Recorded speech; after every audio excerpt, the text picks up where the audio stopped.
Well, in this hot, hot summer of 2011, we wanted to take you someplace a lot cooler. So we are in the backyard of Jonathan Miller. And Jonathan, you work the landscape department at TLC. You've done a fantastic job with this backyard. It's not a big backyard, but man, there's a lot going on back here. Thank you. Yeah, we have a pond. It's about 3,500 gallon pond. And it starts here at this waterfall that we're looking at. And this box up here is a biofilter, which actually uses natural bacteria to filter the water. So you're not using chemicals to clean your water. You're just using a natural kind of ecosystem.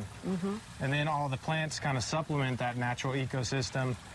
This is a parrot's feather, which is a good oxygenator for your pond. It's very pretty, too. Yeah, it spreads crazy. So a lot of times you have to pull some of that out, but you can move it in different areas in your pond as well. And then this, of course, is your hardy water lily, which makes a great coverage to help keep down on algae.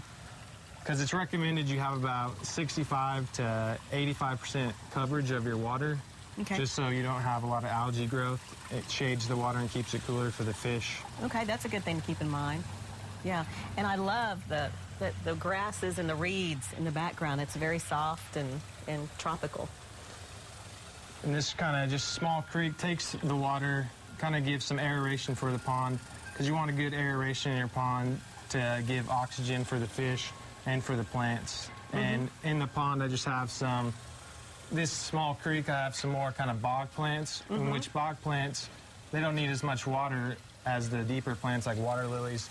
And their roots kind of also act as a biological filter as well. What's this one? That is called a Corkscrew Rush, or Juncus. And it's just a nice little rush that looks really interesting. It is. It's very pretty.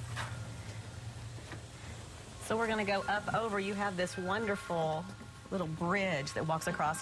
And you said it's important to choose the location that you're going to put a water feature. Yes, location is important. You want to keep in mind runoff. You don't want runoff from your lawn or planting areas, because you could get unwanted dirt, and also fertilizer could be harmful to some of your plants and fish. Yeah, absolutely. So higher topography, and then do you want it mostly shaded?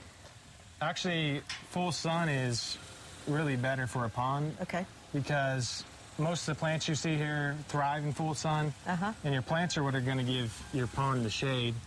And if you have a tree right above you, you could get a lot of leaves from that tree, and that's why it's recommended to try to put it out away from shady areas. It makes sense. So how long have you had this pond? I've had this pond about 5 years, and I didn't actually install this pond, but when we bought the house, it was really overgrown, and I've really added all these and really just spruced up the landscape around. Well, tell us about some of the plants over here on the other side of the bridge. Just on the other side, I kind of have just a mix of a bunch of sun-loving perennials. Later on in this day, this gets hot summer sun, so this is just nice color and just a little bit of annual color to give you some of that pop in the summertime. And the grasses too, they really give such a nice effect, don't they? Yes. So tell me some of the plants here, and then the water feature that you put in.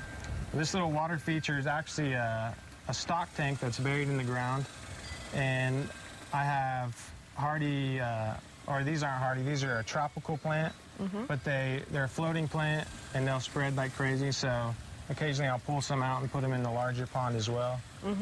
And I just have an old pump that I hooked up a water pump to, and it kind of just makes a unique little water feature over in the corner. I enjoy this in the evenings. Yes, we do. Yeah, that's great.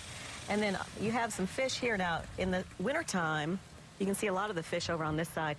In the wintertime, you don't do anything with the fish, right? You just let it, but you keep the water circulating. We keep the water pump on, so the water's circulating, and so the pond never completely freezes over. And it's deep enough that it never freezes solid. Well, everything looks very happy back here, so you've obviously done a really good job with it. Thank you. Thank you for showing it to us.